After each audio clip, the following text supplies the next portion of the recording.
চাঁদ তুমি জেগে আছো, এখনো জেগে আছো একলা, নিঝুম নিশীতে নিঃসঙ্গ একাকী। আমিও জেগে আছি তোমায় পরখিতে, শুধু তোমার সাথে নিশি যাপনের লালসায়, কেবলই একান্তে তোমার পরশে নিজেকে আবিষ্ট করার অভিলাষে।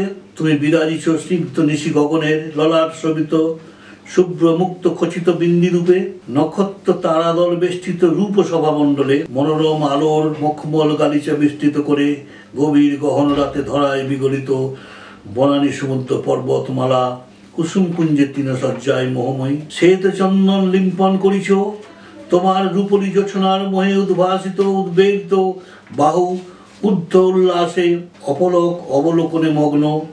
উন্নত শির পেরিতেছে আনন্দ ভারতা, বনানীরা দুলে দুলে জোছনা মথিত, বনানীর গভীর গহনে জোনাকির মিটিমিটি হাসি, চঞ্চল নয়নে উল্লাসে বিনিদ্র সমুদ্র, উত্তাল উন্মুক্ত অফুরান জলরাশির দোলায় জোছনা লোকে মোহিন রূপদ্যতি বিচ্ছুরণে অসীম শোভায় মোহিত সমুদ্রকুল।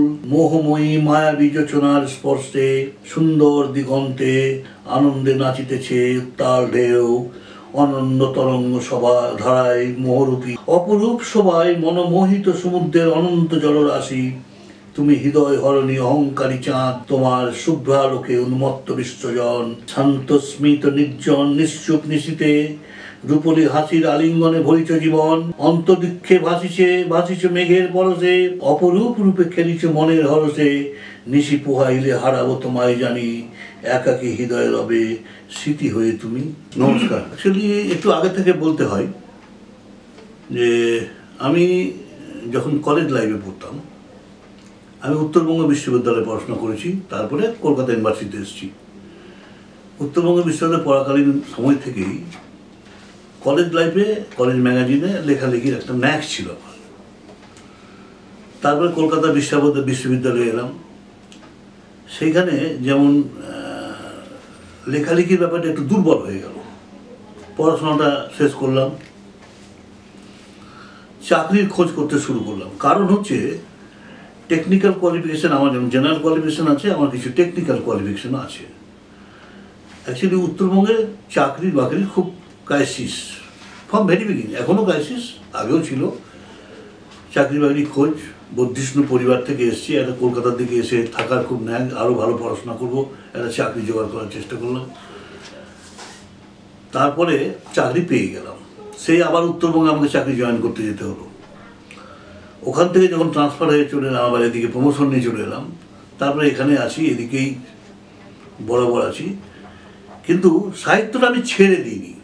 আমার মনে মনে একটা সুপ্ত যে আগুন, যে সাহিত্যটা আমাকে করতে হবে ছিল, সেটা যখন ঠিক অবসরের বছরখানিক আগে থেকে, সম্ভবত 14 শেষ 15 শুরু থেকে আমি আবার লেখালেখি শুরু করলাম।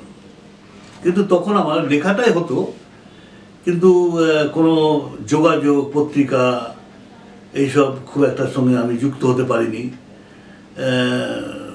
তার পরবর্তীকালে যখন রিটায়ার করে গেলাম, পুরো মাত্রায় আমার মিসেস আমাকে এনকারেজ করতো, আর ভীষণভাবে এনকারেজ করতো।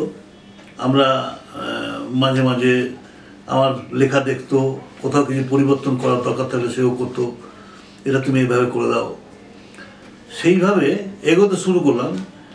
এবং লেখার মধ্যে আমি একটা জিনিস যেটা ভাবছিলাম, কবিতার মধ্যে, যে আমরা গল্প পড়ি, গল্পের মধ্যে একটা থিম থাকে, একটা ভাবনা থাকে। আমারও ঠিক কবিতা লেখার ক্ষেত্রে একটা থিম বা ভাবনা আমার আছে। যেমন কবিতা গল্প বলবে, একটা কবিতা পাঠ করলে সেই কবিতা থেকে একটা গল্প বেরিয়ে আসবে, এই ভাবনাটা নিয়ে আমি লেখাটা লিখি আর কি সবসময়, এখনও লেখার চেষ্টা করি। হয়তো সব ক্ষেত্রে কতটা করতে পেরেছি আমি জানি না, কিন্তু এই ভাবনা নিয়ে লেখার চেষ্টা শুরু করছি। এবং আস্তে আস্তে আস্তে আস্তে এখন প্রায় অন্ততপক্ষে 1000 তো কবিতা আমি লিখেই ফেলেছি। ছোট বড় ছড়া, লিমেরিক, তারপরে কিছু গল্প লিখেছি, আরও গল্প লেখার চেষ্টা করছি। এবং আমার ছোটদের জন্য কিছু লেখা লিখেছি। আমার যেটা সবচেয়ে বড় আমার জীবনের, জানি না কতদিন বেঁচে থাকবো, আমার ইচ্ছে আছে এবং কাজকর্ম শুরু করেছি লেখা সেই নিয়ে। যে আমরা যারা বিশেষ করে এখন বর্তমান সমাজের একটা প্রজন্ম, যে প্রজন্ম উঠে গেছে, যারা হয়তো পাস করে কলেজে চলে গেছে, যারা হয়তো কলেজ থেকে পাস করে ইউনিভার্সিটি গিয়েছে, যারা হয়তো ইউনিভার্সিটি থেকে পাস করে চাকরি জীবনে ঢুকে গেছে, আমাদের পশ্চিমবঙ্গে, ভারতবর্ষে আমি বাড়ি দিচ্ছি, যদি পশ্চিমবঙ্গের 10টা মনীষীর নাম কাউকে জিজ্ঞেস করা হয়, এই ছেলেগুলো বলতে পারবে না। জীবনী কথাও বাদ দিলাম, নাম। তা আমি, আমার যে একটা খুব ইচ্ছে যে এক পাতায় একটা মনীষীর জীবনী, এইরকম পশ্চিমবঙ্গের আমি 100টা টার্গেট রেখেছি। অনেক মনীষী আছে যারা আমরা নামই শুনিনি, অথচ তাদের জীবনে অনেক সাফল্য রেখে গিয়েছে। সেই মনীষীদের নিয়ে যাতে আমরা পরবর্তী প্রজন্মের কাছে বা এই প্রজন্মের কাছেও কিছু বার্তা দিতে পারি।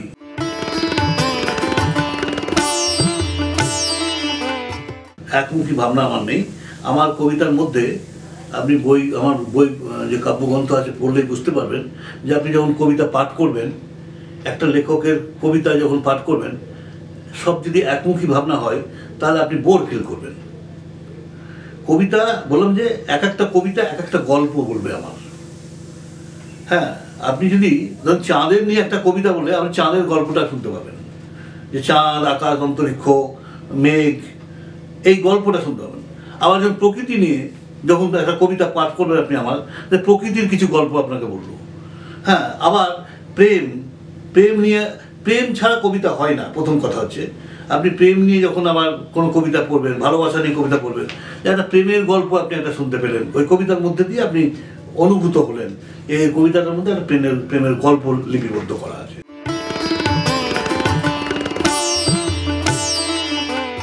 পৃথিবীটা হচ্ছে মানে বিজ্ঞানের উপর ভিত্তি, বিজ্ঞান যেমন সচল, পৃথিবীটাও বিজ্ঞানের উপর ভিত্তি করেই চলে। ঠিক সেরকম কোনো কিছু থেমে থাকবে না, বুঝছেন তো। নতুন প্রকরণ, নতুন অবস্থায় মানুষের কাছে হাজির হবেই। কারণ কবিতা তো সব ভাবনার শিকার হচ্ছে কবিরা।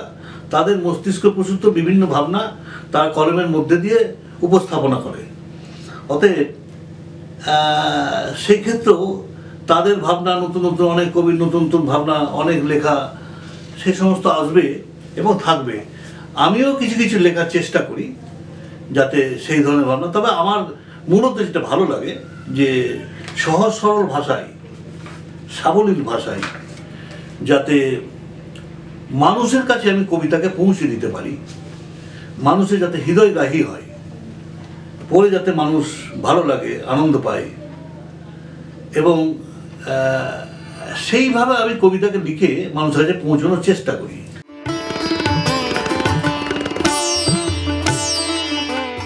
পৃথিবীটা হচ্ছে মানে বিজ্ঞানের উপর ভিত্তি, বিজ্ঞান যেমন সচল, পৃথিবীটাও বিজ্ঞানের উপর ভিত্তি করেই চলে। ঠিক সেরকম কোনো কিছু থেমে থাকবে না, বুঝছেন তো। নতুন প্রকরণ, নতুন অবস্থায় মানুষের কাছে হাজির হবেই। কারণ কবিতা তো সব ভাবনার শিকার হচ্ছে কবিরা। তাদের মস্তিষ্ক প্রসূত বিভিন্ন ভাবনা তার কলমের মধ্যে দিয়ে উপস্থাপনা করে। অতএব সেই ক্ষেত্রেও তাদের ভাবনা নতুন নতুন, অনেক কবির নতুন নতুন ভাবনা, অনেক লেখা, সে সমস্ত আসবে এবং থাকবে। আমিও কিছু কিছু লেখার চেষ্টা করি যাতে সেই ধরনের ভাবনা। তবে আমার মূলত যেটা ভালো লাগে যে সহজ সরল ভাষায়, সাবলীল ভাষায় যাতে মানুষের কাছে আমি কবিতাকে পৌঁছে দিতে পারি, মানুষের যাতে হৃদয়গ্রাহী হয়, পড়ে যাতে মানুষ ভালো লাগে, আনন্দ পায়, এবং সেইভাবে আমি কবিতাকে লিখে মানুষের কাছে পৌঁছানোর চেষ্টা করি।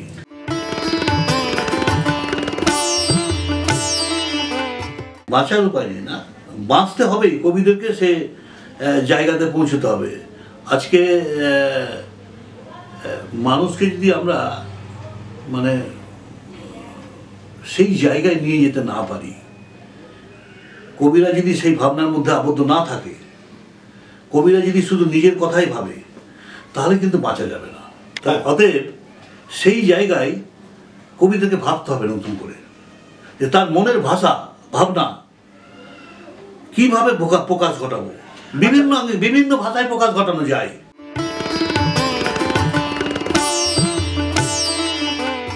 আমরা যা পেয়েছি, ধরুন রবীন্দ্রনাথ, নজরুল, জীবনানন্দ, যাই বলুন, তার পরবর্তী সুনীল গঙ্গোপাধ্যায়, সুভাষ মুখোপাধ্যায়, আরও সব যারা আছেন স্বনামধন্য বা প্রথিতযশা কবি,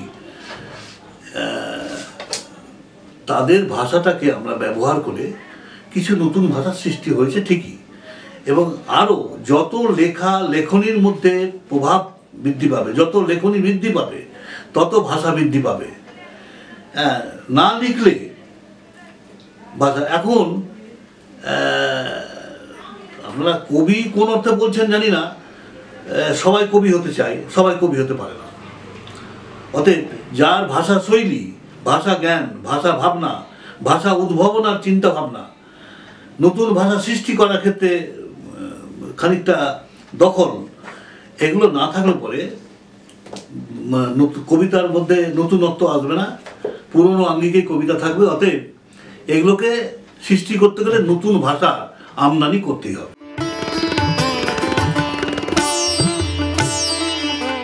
চিরকালেই ছোট গল্প খুব মানুষের কাছে একটা আবেগ ছিল। ছোট গল্প আপনি যদি বলেন শরৎচন্দ্র বলেন, বঙ্কিমচন্দ্র বলেন, শরৎচন্দ্রের গল্প মানুষের কাছে হৃদয় টাচ করতো।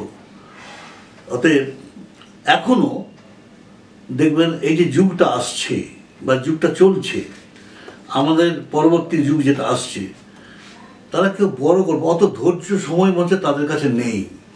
বড় গল্পের দিকে কেউ যেতে চায় না, বড় উপন্যাস কেউ পড়তে চায় না, বড় বই হয়তো খুব সীমিত। অতএব ছোট গল্পের দিকে, ছোট গল্প লিখতে হবে, বিভিন্ন ভাবনা চিন্তা নিয়ে ছোট গল্প লিখতে হবে, এবং পাঠকদের কাছে যাতে তার গ্রহণযোগ্যতা বাড়ে, সেই আকর্ষণ নিয়েই ছোট গল্প লিখতে হবে সবাইকে, যারা লিখছে। সেই দিক দিয়ে ছোট গল্পের বিকল্প কিছু নাই, বুঝলো। আমি হয়তো 2-4টা লিখেছি ছোট গল্প, আরও লেখার ইচ্ছা আছে। বড় বড় প্রবন্ধ এখন আর পড়তে চায় না কেউ, সেটাকে, এই পড়ার জগৎটা বড় দুর্বল হয়ে গেছে, বুঝছেন তো।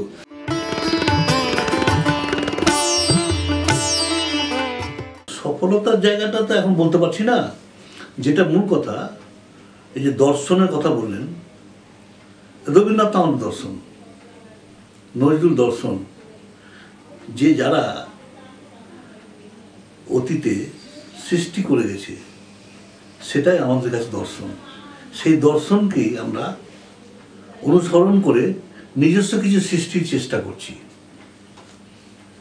হ্যাঁ, অতএব কবিতার দুটো দিক, একটা হচ্ছে ভালো লাগা, একটা হচ্ছে ভালোবাসা। ভালো লাগা, ভালোবাসা না থাকলে কবিতা মনোগ্রাহী হবে না, মানুষের মনে স্থান করে নিতে পারবে না।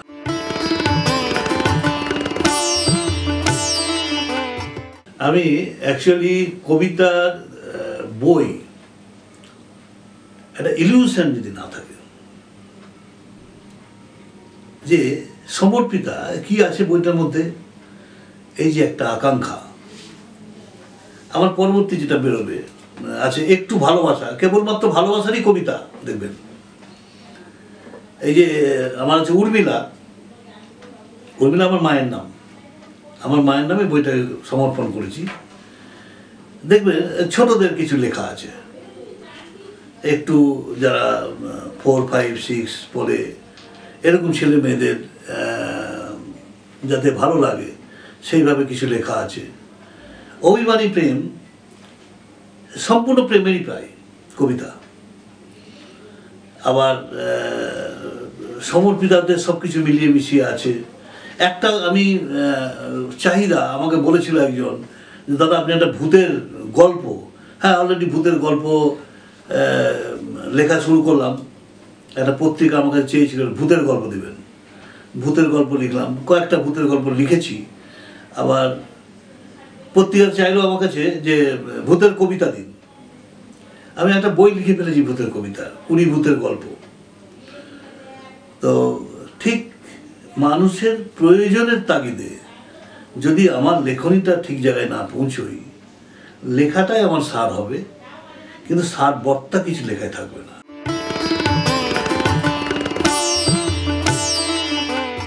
আমি একটা জিনিস নিয়ে ভাবি, প্রথমত লিখতে বসলেই অনেকে হয়তো দিনে 10টা কবিতা লিখে ফেলে, আমি হয়তো কোনো দিন 4টা 5টা 6টা লিখে ফেলেছি।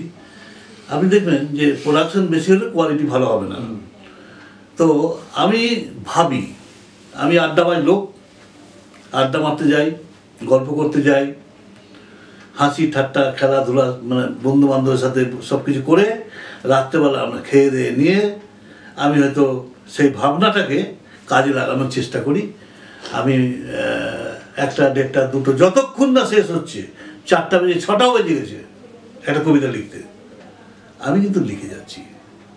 আবার কোনোদিন ঘুমিয়ে পড়লাম, কবিতা হলো না। এই জন্য আমি ওই লেখাটা যখন লিখতে বসি, তখন লেখাটাকে যে একবার লিখে দিয়েই আমার লেখাটাকে আমি পুঙ্খানুপুঙ্খভাবে ভাষা শৈলীকে সাজানো, যেমন বলে না একটা মেয়েকে সাজাই গয়নাগাটি সব কিছু দিয়ে, আমি চেষ্টা করি আমাদের যে সীমিত জ্ঞান আছে সেই জ্ঞানের মধ্যে দিয়ে আমি কবিতাটাকে সাজানোর চেষ্টা করি, যাতে শুনতে ভালো লাগে।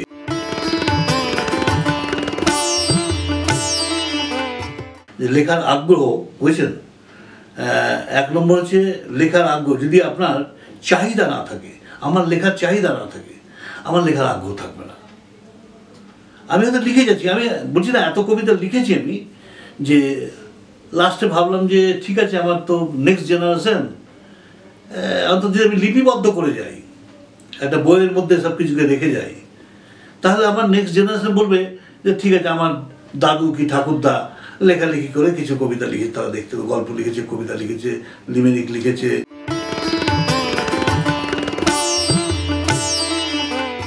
নমস্কার, আমার নাম নিবেদিতা সরকার। দাদা যে ক্ষেত্রে আছে, আমরা চাই উনি আরও নাম করুন। উনি কবিতা, গল্প, উপন্যাস সব কিছুই লিখছে। আমরা চাইছি আরও লিখুক, আরও নাম হোক, দেশ বিদেশে ওনার নাম ছড়া, হ্যাঁ, উনি সব জায়গায় যাক, উনি যতটা সম্ভব ওনার পক্ষে আর কি। সব জায়গায় তো আর উনি পারছে না, তবু আমরা বলি যে আপনি যাবেন, যতটা সম্ভব হবে আপনি করবেন। আমরা ওনাকে উৎসাহ দিচ্ছি যে আপনি করুন। আমরাও চাই যে আমার দাদার একটু নাম হোক সব জায়গাতে। এইভাবেই চলছে আর কি। আশা করি ভবিষ্যতে আরও উনি মানে উজ্জ্বল দিন দেখবে। এইভাবেই চলুন। নমস্কার, আমি সুমি দাস। এই যে কাকু লেখালেখি করছে, এতে আমাদের খুব গর্বিত, খুব ভালো লাগছে, খুব আনন্দ। চাইছি উনি আরও যেন আরও ভালো হোক, আরও করুক, এইসব আমরা চাই। আর উনি যে লেখালেখি করছে, এত দেশ দুনিয়া ছড়িয়ে গেছে, তাতে আমরা খুব গর্বিত, খুব ভালো লাগছে, খুব আনন্দ। কাকু আরও ভালো করুক। নমস্কার। বিশ্বকবি তোমার প্রতি, হে মহাকবি বিশ্বকবি, প্রাণের কবি তুমি, রাখিয়া তোমায় হৃদ বাসরে শ্রদ্ধা ভরে নমি।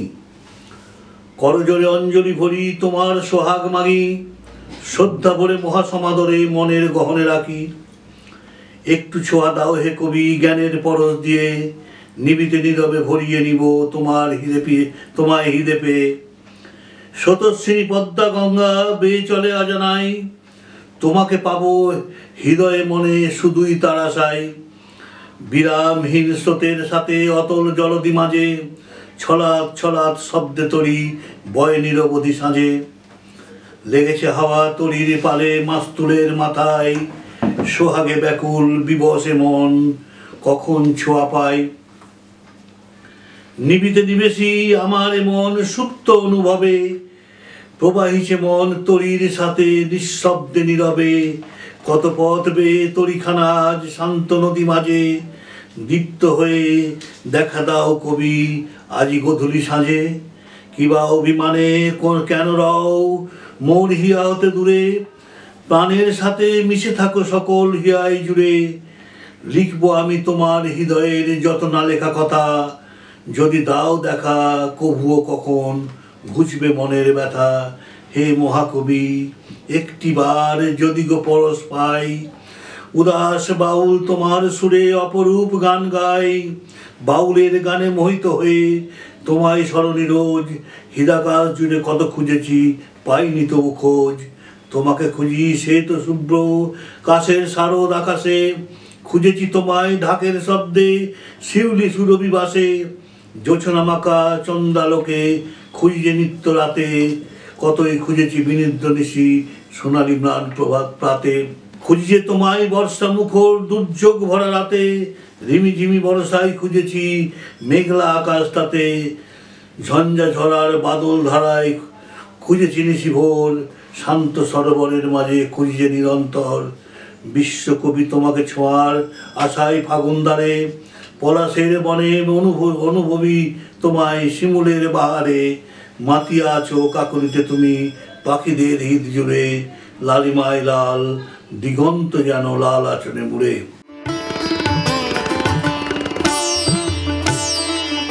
ভালো থেকো। কোন অভিমানে ছেড়ে গেলে তুমি একটি বছর হলো, যা কিছু সবই রয়েছে পড়ে আগেতে যেমন ছিল। ঘর বাড়ি মেয়ে ছেলে বউ জামাই নাতনি আপনজন, ভাই বোন যা ননদ বন্ধু আত্মীয় পরিজন। তোমার প্রাণের পরম আদরের মেহেক মোহর, রেখে গেলে শুধু দুঃখ কষ্টের অনুভূতি আর শোক। বিলীন করেছে আনন্দ সুখ উচ্ছ্বাসে ভরা মন, যেতে যেতে শুধুই বিলিয়ে গিয়েছ কান্না শোকের জীবন। তুমি নেই আজ, গিয়েছো হঠাৎ কি জানি কোথায় চলে, অচেনা দেশে গেলে ফুলো বেশে কাউকে কিছু না বলে।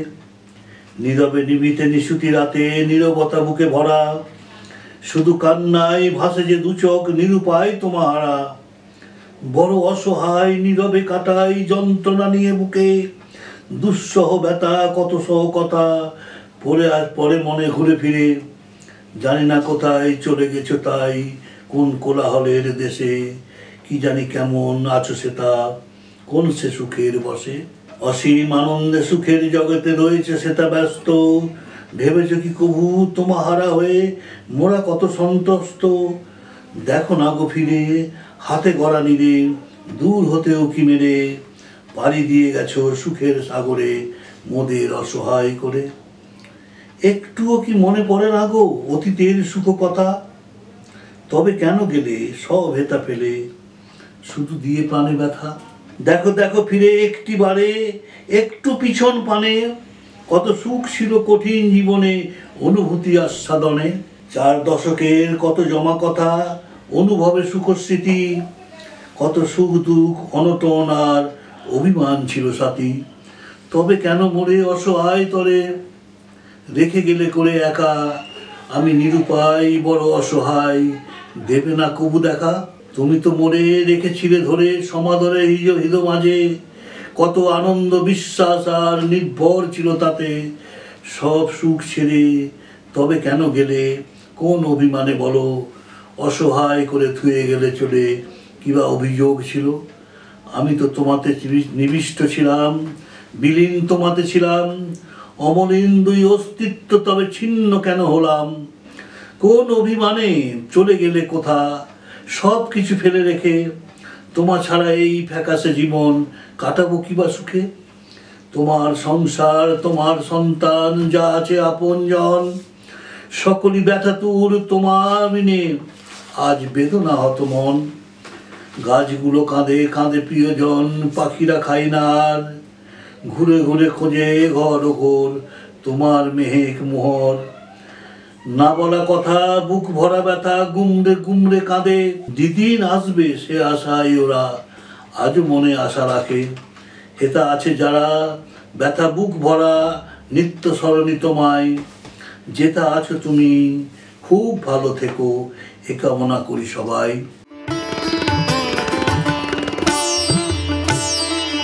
প্রেম না ভালোবাসা? আচ্ছা বলো তো বিপাশা, তুমি কিভাবে আমাকে চাও? বলেছিল নিখাত প্রেমের তরে, তবে কি ভালোবাসা নেই তোমার অন্তরে? বলেছিল কি বা তফাৎ তাতে প্রেম আর ভালোবাসায়, দুজনেই তো স্বপ্ন দেখায় রাতে।